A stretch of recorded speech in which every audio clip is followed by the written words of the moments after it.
নমস্কার, বর্ণালী রান্নাঘরে আজকের কড়াইশুঁটির কচুরি বানাচ্ছি।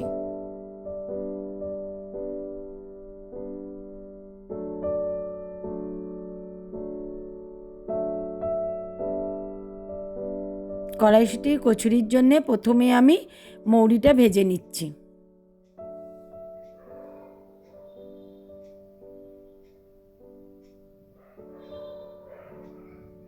মৌরিটা ভাজা হয়ে গেছে, আমি হামল দিস্তে গুঁড়ো করে নেব।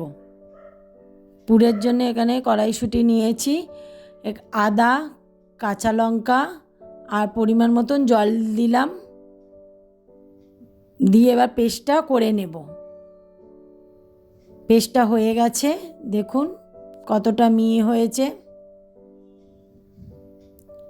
কড়াটা গরম হয়ে গেছে, আমি এখানে তেল দিয়ে দিলাম।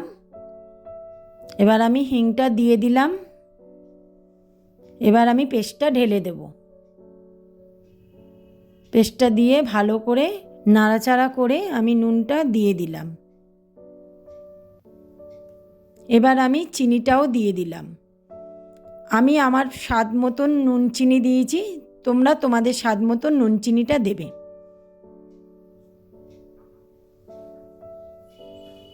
নাড়াচাড়া করে এবার আমি শুকনো করে নেব। শুকনো হয়ে গেছে, এবার গুঁড়ো করা মৌরিটা এবার আমি দিয়ে দিলাম। এবার আমি নাড়াচাড়া করে আবার আমি ভাজা মশলাটা করে রেখেছিলাম, এখানে ধনে, জিরে আর শুকনো লঙ্কা দিয়ে ভালো করে মিশিয়ে নেব।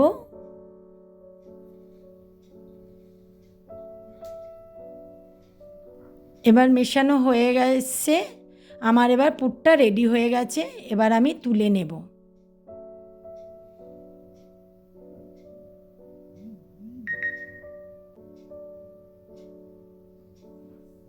পুরটা আমার রেডি হয়ে গেছে, এবার আমি পুরটা ঠান্ডা করতে দেব।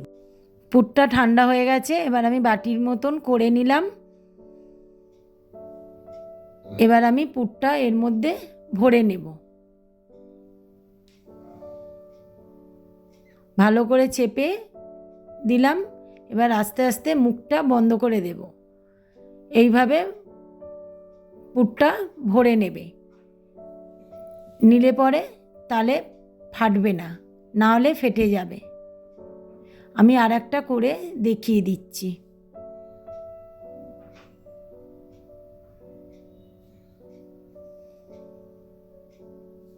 এবার আমি আর একটা পুর এরকম ভরে আবার মুখটা বন্ধ করে দেব।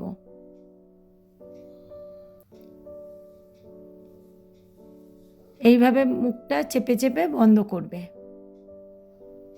পুরগুলো ভরা হয়ে গেছে, এবার আমি বেলে নেব। তোমরা তেল দিয়েও বেলতে পারো বা আটা দিয়েও বেলতে পারো। আমি এখানে তেল ছাড়াই বেললাম। দেখে নিন, আমার কিন্তু একটুও ফেটে যায়নি। এইভাবে আস্তে আস্তে বেলবে। আর একটা বেলে আমি দেখিয়ে দিচ্ছি, এইভাবে বেলবে, তাহলে আর ফাটবে না।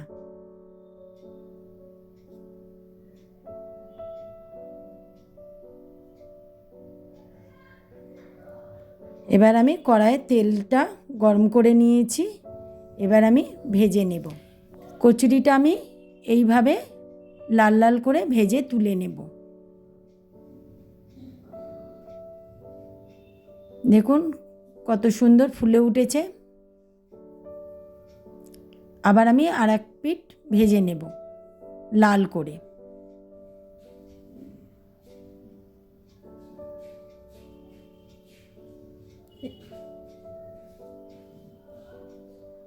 এবার আমার ভাজাটা হয়ে গেছে, এবার আমি তুলে নিচ্ছি। এবার আমি আর একটা ভেজে দেখিয়ে দিচ্ছি।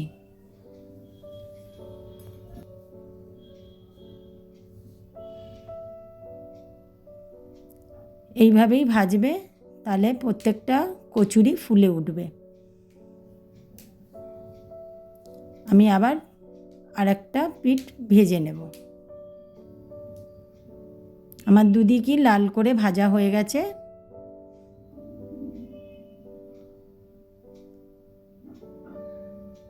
এবার আমি তুলে নেব।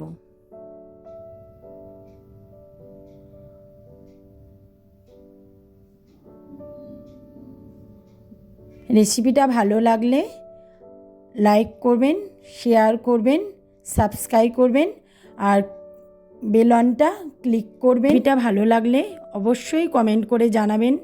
সবাই ভালো থাকুন, সুস্থ থাকুন, ধন্যবাদ।